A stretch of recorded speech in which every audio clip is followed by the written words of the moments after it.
I walk a straight line, shackled and chained. Oh, gruesome Gertie is calling my name. There is no mercy in this penitentiary. Just ask the Hillstring Gang or Angola 3. I'm here for life, I'm here to die. Inside these walls, inside the wire. And when the wolf cries, I know it's over. Oh, bloody Angola. Oh, bloody Angola.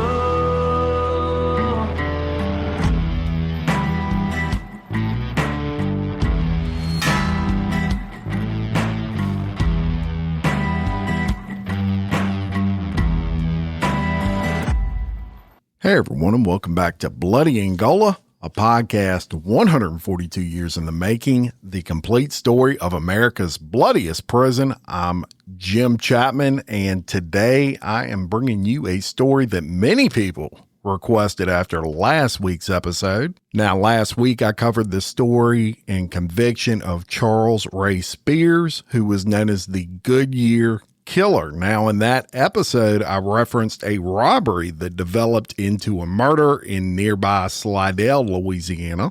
And sadly, that was the murder of an officer by the name of Earl Alfred. Now, a lot of you reached out. You wanted to hear more about this case and what the result of it was and learn more about Sargent Earl Alfred. So I'm going to tell you the entire story today. But before I do, I want to update you on some news that broke just this week, and that is the capture of Antoine Massey. He was the 9th of 10 inmates to escape the Orleans Parish Jail. Of course, I covered that escape in previous episodes, and I want to quickly get you up to date. And I'm going to reference a CNN article for this, and that CNN article reads, 9th escaped New Orleans inmate is captured, leaving just one at large. Antoine Massey, a serial escapee who vanished from a New Orleans jail with 9 other inmates just after midnight on May 16th, was arrested Friday afternoon in New Orleans, according to the Orleans Parish Sheriff's Office. The last remaining escapee, Derek Groves, is still on the run after breaking out of the Orleans Justice Center in New Orleans over a month ago. Massey was recently charged with vehicle theft and domestic abuse involving strangulation, this according to Orleans Parish records. The 33-year-old was captured in a rental property in the Holly Grove neighborhood of New Orleans, and incidentally, y'all, that's in the 9th Ward, and that was according to Deputy U.S. Marshal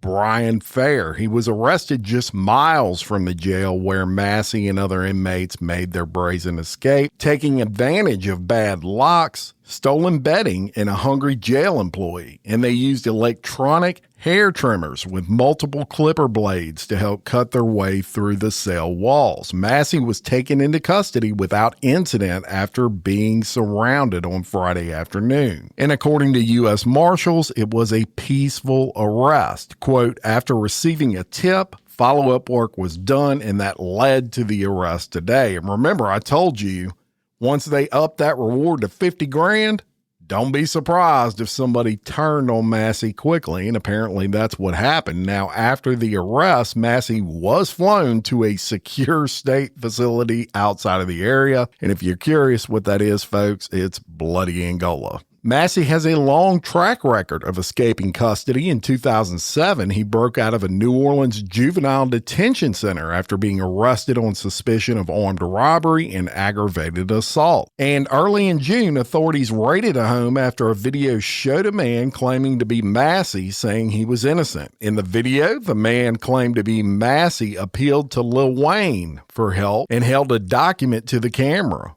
What he says was a stamped affidavit that proves his innocence. He also claimed his ex-girlfriend, Diamond White, recanted her allegation of abuse in that affidavit. Groves, who is still at large, was convicted in October of killing 2 people in 2018 and later pleaded guilty to battery of a corrections officer. New Orleans Police Department Chief Ann Kirkpatrick addressed Combs directly at a Friday news conference, saying, "We are going to capture you.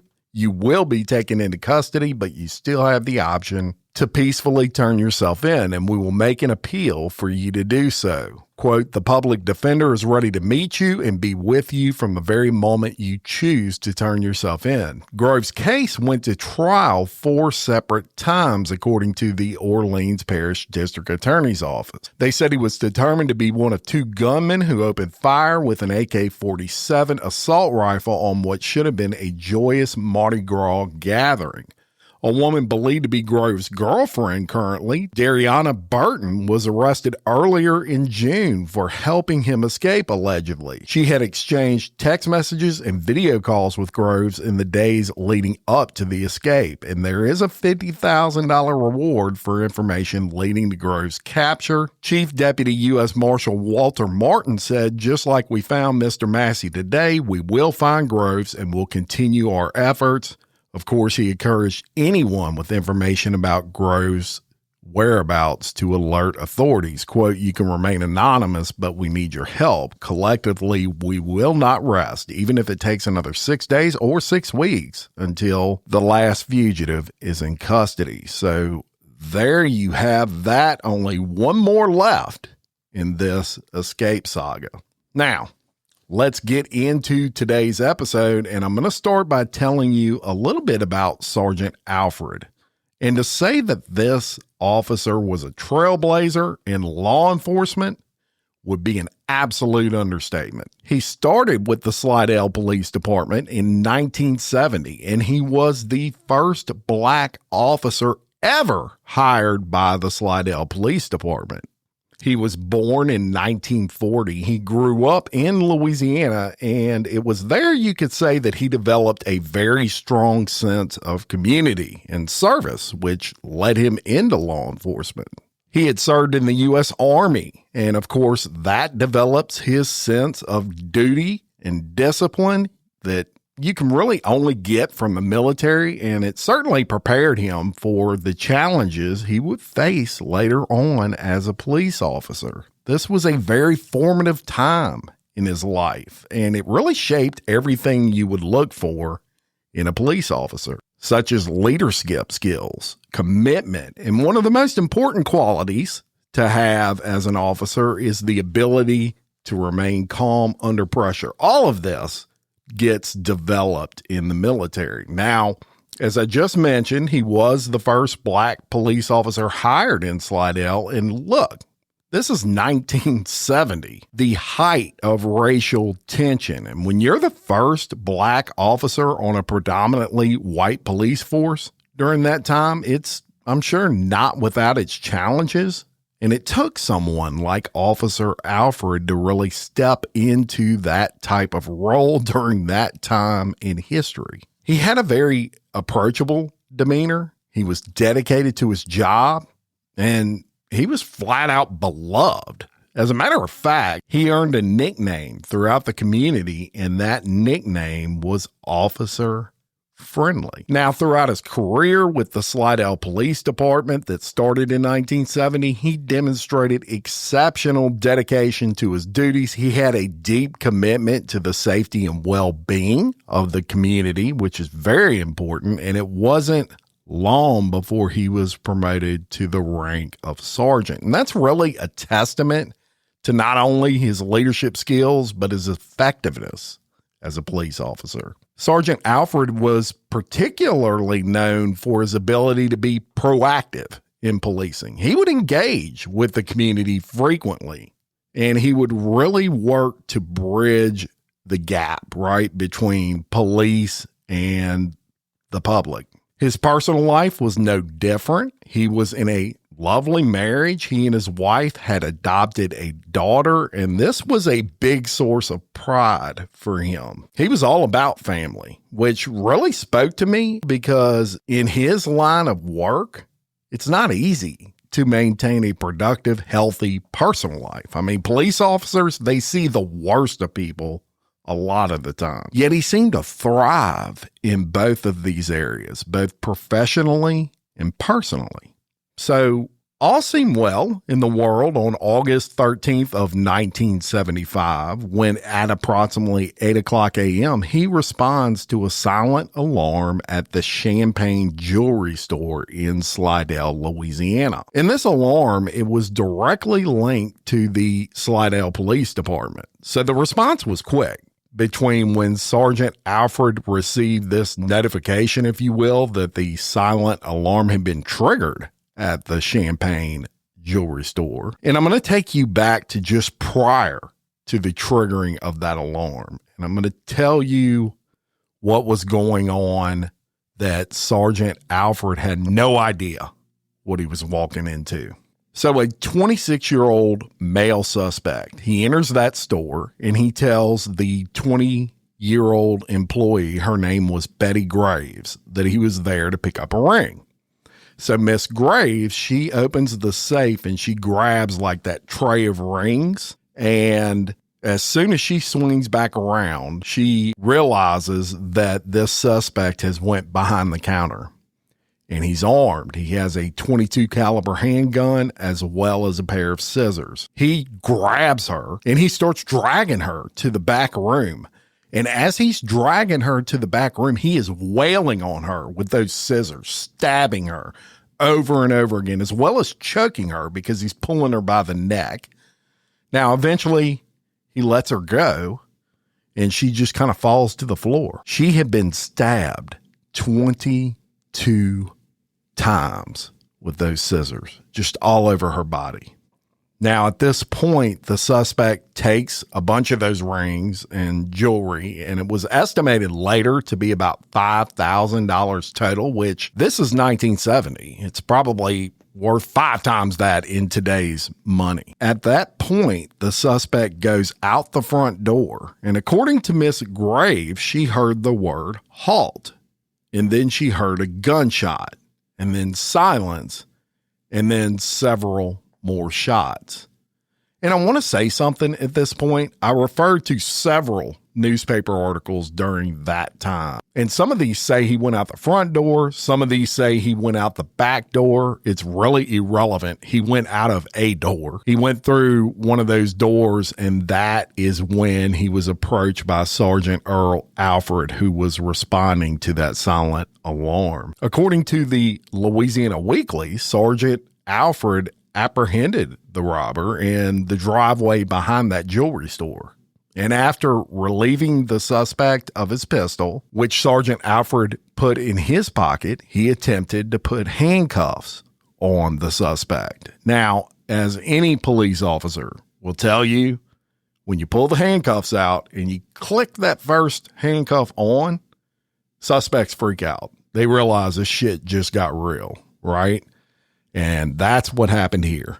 And they get into a major scuffle. It was during that scuffle that Sargent Alfred's gun falls out of his holster. Somehow this suspect managed to pick it up and he shoots Alfred and kills this amazing officer. So back inside the jewelry store, Miss Betty Graves, she hears the gunshots, and this amazing lady somehow manages to crawl out the front door with 22 stab wounds from those scissors, and she gets Sargent Alfred's radio and essentially calls for backup.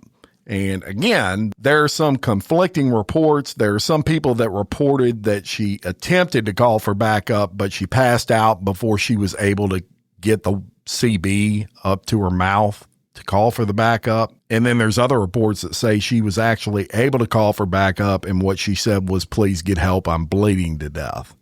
I'm going to say she called for backup. Now I'm going to paint a picture for you of how confusing this stuff got back then when they're reporting news, and how crazy the news had gotten when something like this happened.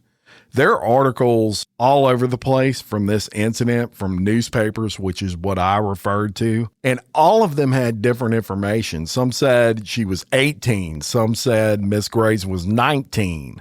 Of course, I told you they can't agree on whether she called for backup, etc. And that was a product of everybody being in a rush to report this story. This was before social media, and it was a race at that time to get that breaking news out, and they just didn't get it right, a lot of the outlets. But regardless of all that, this happened in broad daylight. That we know for sure. And there were a few witnesses to this that would come into play later. Now, immediately following the incident, of course, police officer shot, all hands on deck, right? When something like that occurs, they're shutting down the city. They're forming a perimeter. APBs are put out, and they had a description from witnesses of a truck, which was a black and white 70s model Chevrolet or similar. They set up roadblocks. They're looking for this truck, but nothing panned out, and it seemed like the suspect was able to get away. Now, shortly after that, mere days, as a matter of fact, a man goes into the Slidell Police Department, and he basically said he had some concerns. He said the vehicle that the assailant who shot this officer in looked like his vehicle, and the composite sketch that they were able to get from Miss Betty looked like him. And he was concerned because he didn't want people to think that was him, and he was the one who killed this officer, and he was there to essentially clear his name. And this guy's name was David E. Lewis. Now, of course, the Slidell Police Department, they're like, this doesn't seem right. So the officer on duty, he tells the defendant that, hey, if he wanted to talk about this, they need to read him his Miranda rights, which they did. And he said, you're not under arrest. You can leave anytime you want to do so. And at that point, Lewis says again, hey, I'm just here to clear my name of any suspicion, and I'm willing to answer any questions that you have. So they bring Lewis into the interrogation room. And it's also worth noting his mom was with him at this point. She went with him to the police department, and they leave her out front. And the police go in there and they ask him if he wants anything. He asks for some coffee. He actually asks for some candy and some water. So they go get that stuff for him. And they never handcuffed him. They didn't shackle him. His movement was not restricted, anything like that. He wasn't under arrest. But most importantly, they didn't want to do anything to make this guy feel like he was under arrest. But they had a good suspicion that he had something to do with this. And it was at this point that they even went as far as to contact the district attorney. And they asked him to come to the police station because they wanted him to oversee that interrogation and make sure they weren't doing anything out of line, because the last thing that they wanted to do is find out that this guy indeed had something to do with it, and they did something to screw up the confession. And the whole case gets thrown out because the law wasn't followed. So the DA gets there, and he even asked Lewis if he had been mistreated, and Lewis said no. He had no complaints and all was good. So at this time, a man by the name of Lieutenant Humphrey, he was the head of the Criminal Investigations Division for Slidell. He wanted to assign who he would consider to be the best person to question Lewis. And he chooses an officer by the name of Officer Penton. And the reason he chose that officer was not only was he the most experienced officer in the department, but he was also the oldest officer in the department. And he felt like the age difference between Lewis and this officer would put Lewis more at ease. He wouldn't feel as intimidated. So Officer Penton, he goes into the room alone to question Lewis. And he gets what officers would refer to as the juice out of this guy. Lewis eventually sings like a canary. He confesses not only to this, but he tells Officer Penton where they can find the murder weapon, which was incidentally Officer Friendly's own gun.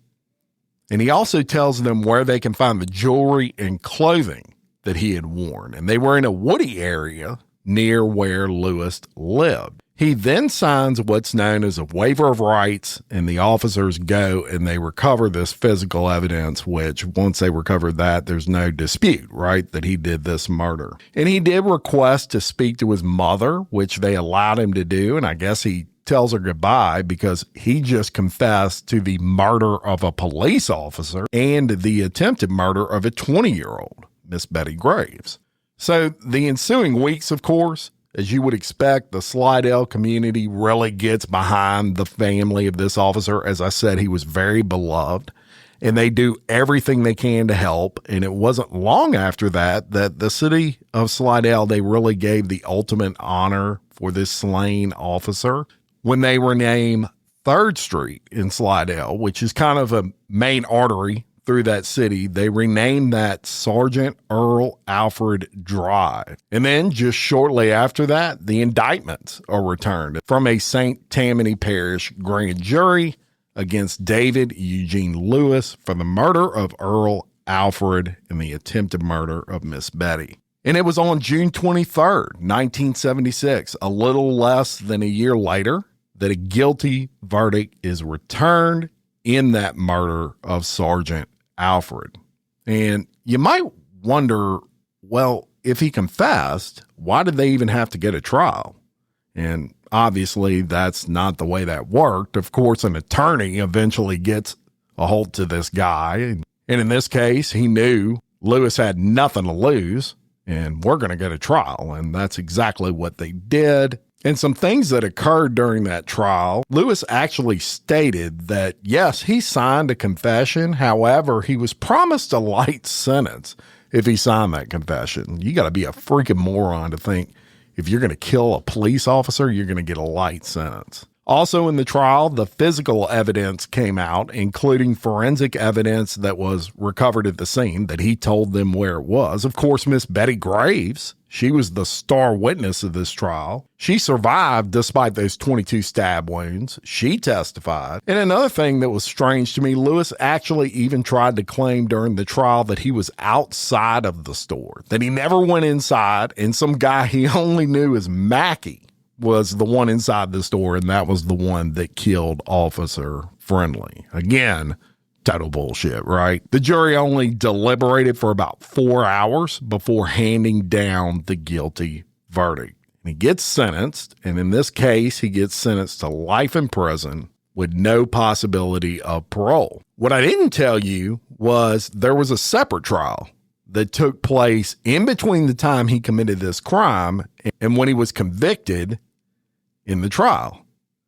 Lewis was actually charged with second-degree murder times 2 counts in some other cases that took place in New Orleans. One of those crimes involved shooting a man in the back 7 times with a .22 caliber pistol, resulting in his death. And another charge involved an individual named Larry Benoit, who was shot in the throat with a .38 caliber pistol during what was similar to a gang shooting. It was over drugs of some sort. Now, in those trials, Lewis was acquitted of the first charge, and he was found guilty in the charge of shooting Larry Benoit in the throat with that .38 caliber revolver. So at this point in time, the guy has a sentence of life plus 30 years, essentially. So it's off to spend the rest of his life in jail, right? Well, not exactly.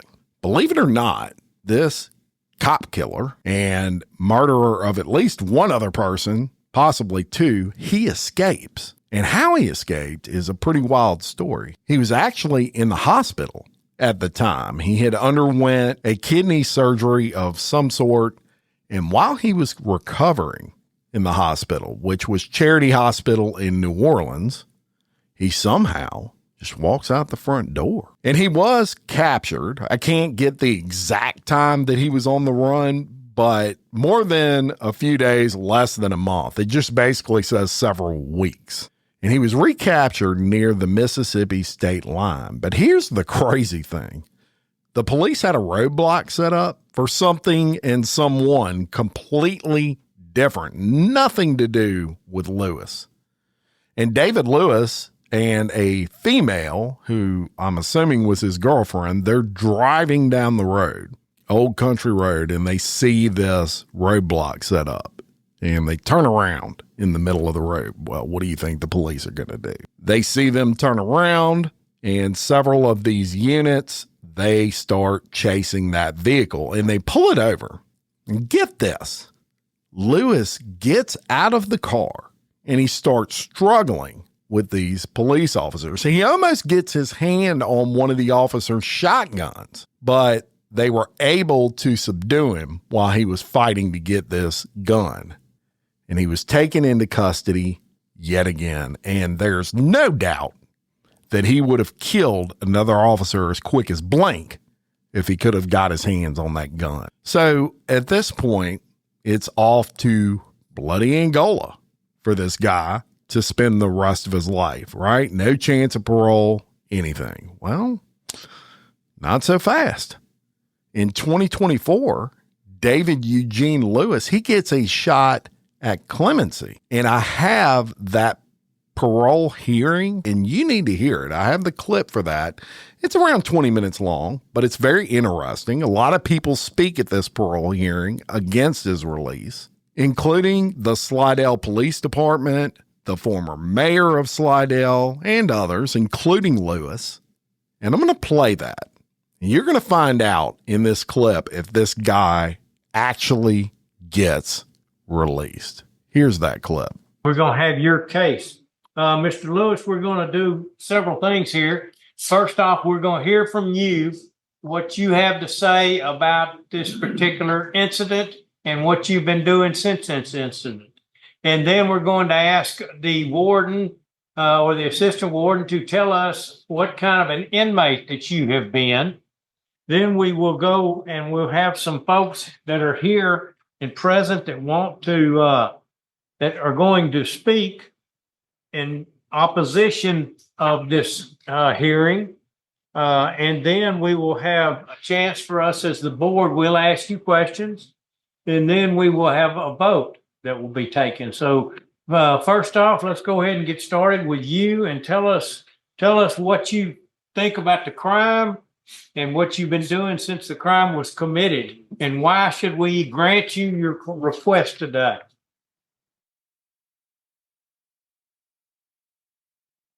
Oh, first of all, I'm guilty for what I'm charged with, and I'm very sorry about what happened, about what I did.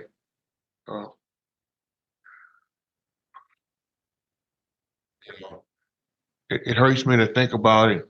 Even I've been about 49 years now, and I still not able to come to grips with what I did. I realized that through taking these courses of victim awareness, that it made me aware of the extreme hurt and pain that I've caused the victims and victims' family. And I never had taken that under consideration during the time I was committing the offense. So I'm really sorry for what I did. Okay. It hurts me deep down inside for what I did. And to knowing how much hurt that I've caused the victims and also their families. And I'm just hoping that they'll be able to get over what I did.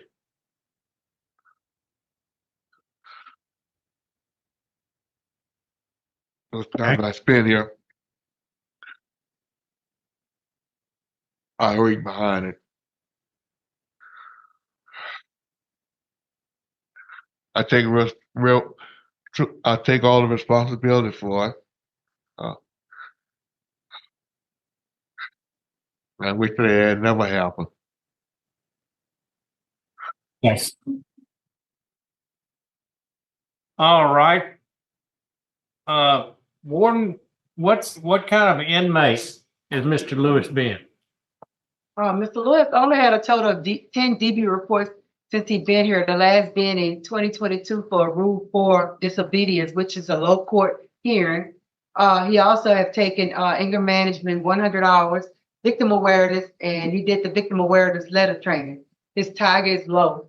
Mr. Lewis also took the TAVE test several times, trying to get his GED. The highest level he got was E, and there was no other records of educational programs here. He couldn't get the GED, I guess, because of learning disabilities, sir. Other than that, I have anything else. Okay. Thank you. Well, we'll move on to, excuse me. Huh? I finished high school. Oh, okay. So you finished high school. I have my diploma here. Okay. Where did you finish high school? Why did you take? Very far, sir. Where was Where that did you finished high school? Thank you. St. Tammany Parish, St. Tammany High School, and St. Tammany Parish. Okay. All right. Okay, we'll hear now from let's see. Let's hear from Butch Wilson, ADA in St. Tammany Parish District Attorney's Office. Is he here? Mr. Wilson? Yes, sir. Thank you.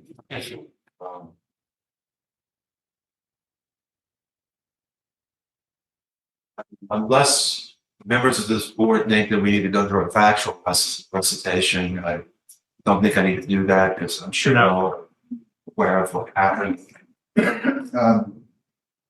I will say that I've discussed the facts of this case with the district attorney, and both of us are somewhat of the belief that over the period of time that Mr. Lewis has been in jail, that given what had happened since he was convicted with the escape that I'm sure y'all are all aware of, the attempted disarming of a second police officer during the escape, that we believe that at some point his real regret must have been not finishing what he had started with the clerk and not taking the time to kill the truck driver. Because if you've read the facts in this case, those were the only two witnesses that could connect him to this murder. Thank God that didn't happen, because that was the only way. If the truck driver, Mr. Smith, hadn't been there to see the vehicle he was driving, he would have gotten away with it. He would have. Miss Graves can't even be here today because she can't go through this situation anymore. She can't relive this. It's still with her. She still has the scars all over her body. On behalf of the state of Louisiana, for the office of the district attorney, we ask that you honor the memory of Sargent Alfred and the pain that Miss Graves has gone through, and deny clemency in this matter. Thank you very much. Thank you, sir. We appreciate you being here, the trouble it took to get here, and your words. We'll take them things into consideration. Mr. Freddie Denon, Slidell Police Department. Doesn't say your rank on here, sir. Are you the man, or? For the time that the offense occurred, I was employed by the St. Tammany Sheriff's Office. I was one of the investigators that handled the investigation over the offense. I am presently, I tried to retirement, it didn't work. I'm presently the Chief Deputy for the Sheriff's Office in Poplarville, Mississippi. Congratulations. Good. As I said, I was one of the investigators involved in the initial investigation. I knew Earl Alfred very well. I worked with Earl. Earl was the first African-American law enforcement officer in the city of Slidell. I worked from the sheriff's office, working back and forth with the city officials. We had a very, very good working relationship. And, as I said, I did all getting well. I did not know Ms. Betty Hodge at the time the incident occurred, and I have got to know her since. And she still suffered traumatically from the event and all. And we just couldn't get on the interview to leave it. Mr. Lewis is someone that, in my opinion, needs to stay right where he is. But the offenses that he occurred, he did it, he's admitted to, and thank you, part of the board, for giving me the opportunity to express my opinion about it.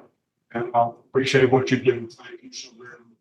Thank you, sir. Appreciate your time, and we'll take your remarks into consideration. J. Bryant Clark with the Attorney General's Office. Good afternoon, Jay Ryan, Clark Jr. on behalf of the Attorney General's Office. Just a few brief comments on this case.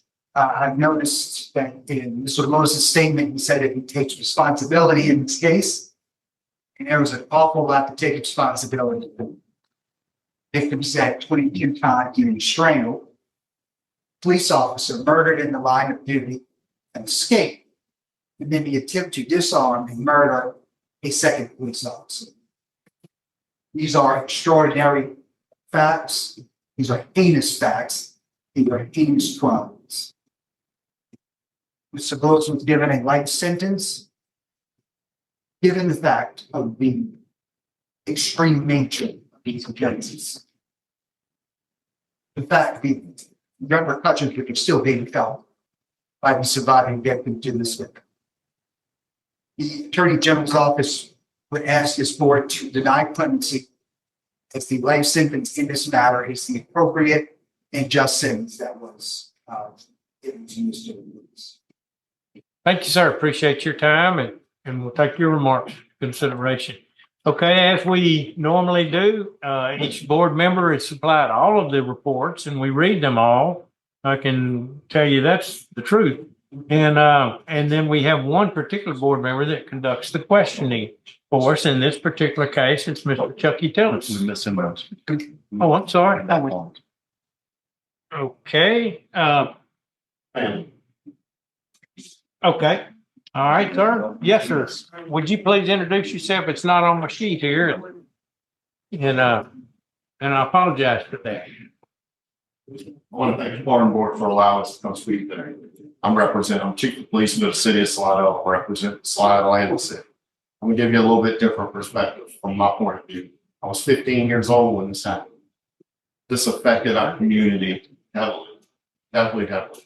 Sargent Earl Alfred used to work a school crossing guard in our area. I was one of the kids that he used to help cross the street.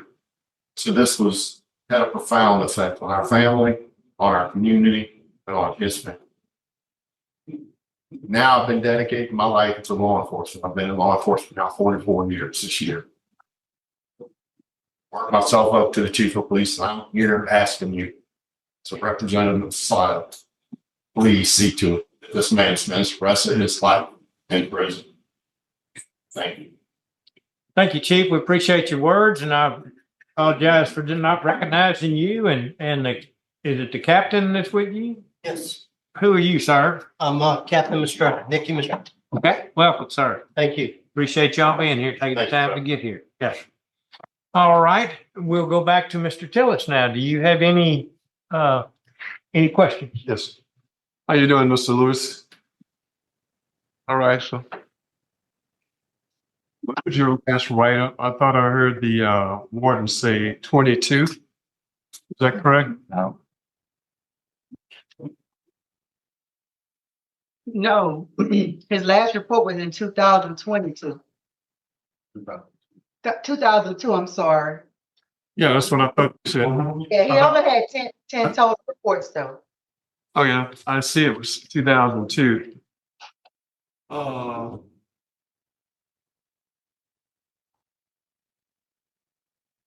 So you've been trying to rehabilitate yourself? yes, sir. Yeah, And I see you are remorseful. yes, sir. It All of it affects me for what I did a great deal. I am able to really, without obtain any clarity with it. It hurts for what I did. How long have you been incarcerated? Since August 13, 1975. Yeah, I read your case several times. Like, you have anything you want to say about it? Other than what you said? I'm sorry for what I did. I've taken self-help courses to try to come to some clarity about it. And I understand. Thank you, sir. Thank you. No more Okay. questions. Ms. Stapleton, any questions? Yes, sir. I would just like to make a statement that follows up on the people who spoke here today. I'm really in agreement with the things that they said, that Ms. Hodge, 22 stab wounds, those kind of things that you can't take back, you can't undo. And of course, we had a member of law enforcement that was murdered. yes, ma'am. And one of the things that happens with something like that is people say, I can't take it back, I can't undo it.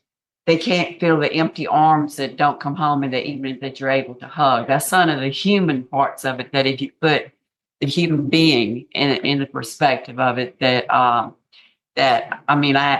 had friends that had this happen to them, and they said, they looked at the clock and said, oh, it's 4 o'clock, let me get up and start fixing supper. And that person, then they realize they're not coming home for supper.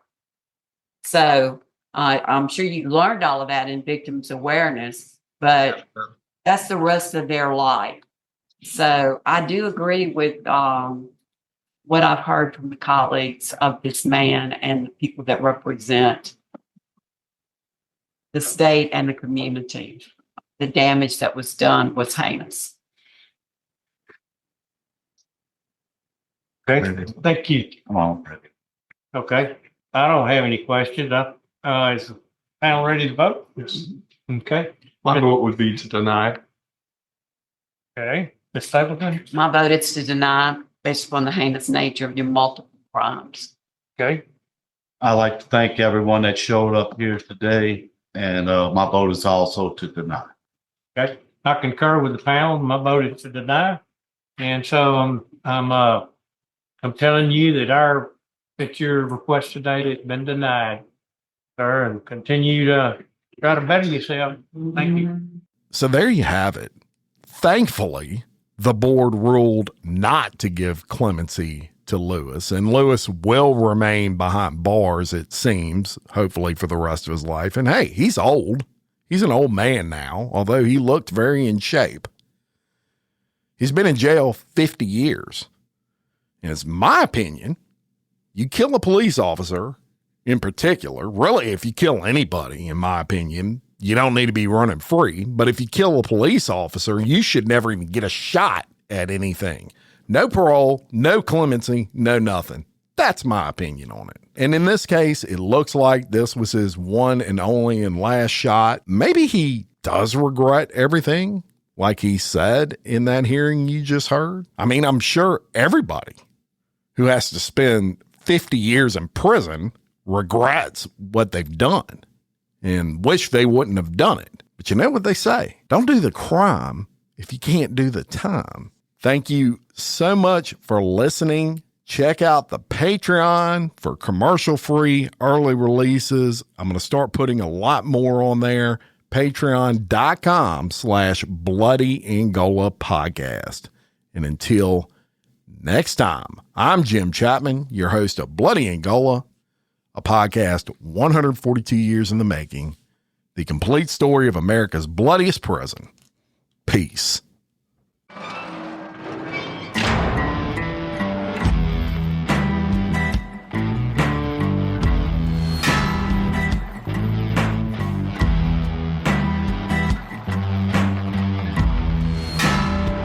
I walk a straight line, shackled and chained. Oh, gruesome Gertie is calling my name. There is no mercy in this penitentiary. Just ask the Hill String Gang or Angola.